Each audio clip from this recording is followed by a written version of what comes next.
যে দেশ আমার দেশকে নিয়ে তুচ্ছ তাচ্ছিল্য করে, যে দেশ আমার দেশকে অপমানিত করে, যে দেশের বাসিন্দারা আমাদের দেশের মানুষকে অসম্মান করে, সে দেশ কখনো আমাদের বন্ধু দেশ হতে পারে না। ভারত কখনোই আমাদের বন্ধু রাষ্ট্র ছিলেন না, ভারত ভবিষ্যতে আমাদের বন্ধু রাষ্ট্র হবেন না। কারণ ভারত সবসময় চেয়ে আসছিল ভারত আমাদেরকে নিয়ন্ত্রণ করবে, ভারত আমাদের ব্যবহার করবে। ইতিপূর্বেও তারা করার চেষ্টা করেছেন, ভবিষ্যতে করার চেষ্টা করবেন।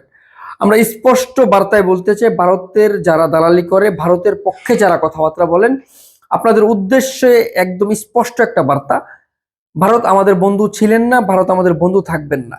আজ যে ভারত একটা ন্যাক্কারজনক ঘটনা ঘটালেন, আগরতলায় অবস্থিত আমাদের যে দূতাবাসে হামলা করেছেন, এই হামলার আমরা তীব্র নিন্দা জানাই এবং এর কড়া ভাষায় এর একটা জবাব দিতে আমরা চাই। ভারতের উদ্দেশ্যে বলতে চাই, ভারত যে নিয়ন্ত্রণের চেষ্টা করছেন সেটা ইতিপূর্বে হয়ে আসছে, ভবিষ্যতে হবে কিনা সেটা আমরা জানি না, কিন্তু আমরা বাঙালিরা বলতে চাই ভারতের আর শাসন আমরা চাই না। তারা উগ্রবাদী, তারা হিন্দু যারা উগ্রবাদী আছেন, তারা যে অতর্কিত হামলা করেছেন, এর যদি সুষ্ঠু তদন্ত করে বিচার না হয়, আমরা একটা শব্দই ব্যবহার করব: দিল্লি না ঢাকা, ঢাকা ঢাকা। ভারতীয়রা আমাদেরকে নিয়ন্ত্রণ করার চেষ্টায় এখন একদম পাগল হয়ে আছে। তারা যখন দেখতেছে আমরা তাদের দ্বারা নিয়ন্ত্রিত না, তারা সব প্রকার চেষ্টা করছেন। ইতিপূর্বে তারা আমাদেরকে নিয়ন্ত্রণ করার যত কলা কৌশল করেছেন, এটাও করার এখনো চেষ্টা করছেন।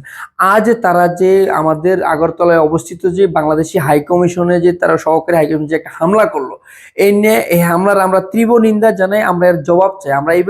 আমরা আমাদের বহির্বিশ্বের যত নিয়ন্ত্রক দেশে আছেন তাদের উদ্দেশ্যে বলতে চাই, আপনারা এটার একটা সঠিক তদন্ত করুন এবং এটার সঠিক বিচার করুন। ভারতকে যারা পীর মানেন, ভারতকে যারা পূজা করেন, তাদের উদ্দেশ্য বলতে চাই, আপনারা যারা ভারতকে পূজা করবেন তারা ভারতে চলে যান। এখন এই বাংলাদেশের মাটিতে ভারতের কোনো অবস্থান আমরা দেখতে চাই না। ভারত যে কাজটা করলেন ন্যাক্কারজনক কাজ।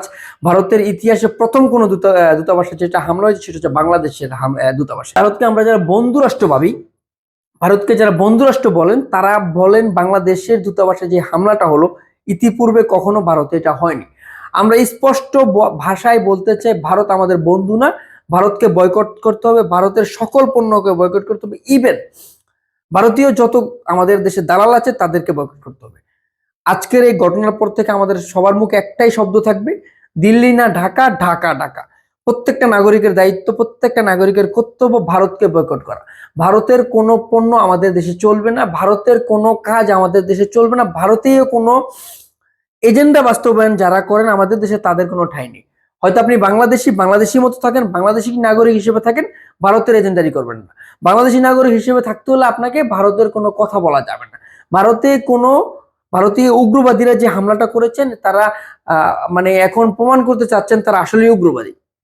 ভারতের হিন্দু উগ্রবাদী যারা আছেন তারা যে হামলাটা করেছেন, পাশাপাশি বিজেপির যে নেতা আমাদেরকে প্রায় সময় আমাদের দেশকে নিয়ে মন্তব্য করেন, আমাদের দেশের প্রধানকে নিয়ে মন্তব্য করেন, প্রায়শই সে আমাদেরকে অপমানিত করেন। আমরা তাকে কড়া ভাষায় বলতে চাই, ভারত আমাদের বন্ধু রাষ্ট্র না। ভারতকে জবাব দেওয়ার জন্য আমাদের বাংলাদেশের মানুষ সদা প্রস্তুত। বাংলাদেশের মানুষ এর এর সঠিক বিচার না হলে এখানে আন্দোলন করবে। ভারতীয় দূতাবাসে আমরা কখনোই এত ছোট লোক না যে আমরা তাদের মতো হামলা করব। আমরা তাদেরকে সম্মান জানাই, সম্মান জানিয়েই রাখবো। কিন্তু ভারতীয় যে একটা উগ্রবাদীরা যে হামলাটা করেছেন, এর কড়া বিচার আমরা চাই, সঠিক বিচার চাই। আমরা বলতে চাই, আমাদের বাংলাদেশি যারা আছেন বা আমাদের সরকারের যারা নীতি নির্ধারক আছেন, তারা এর বিচারের দাবিতে সর্বোচ্চ লেভেল যাবেন, রাষ্ট্রীয় যে কোনো পর্যায়ে যাওয়ার দরকার সেখানে যাবেন এবং জাতিসংঘের কাছে আপনারা এর সঠিক বিচার চাই।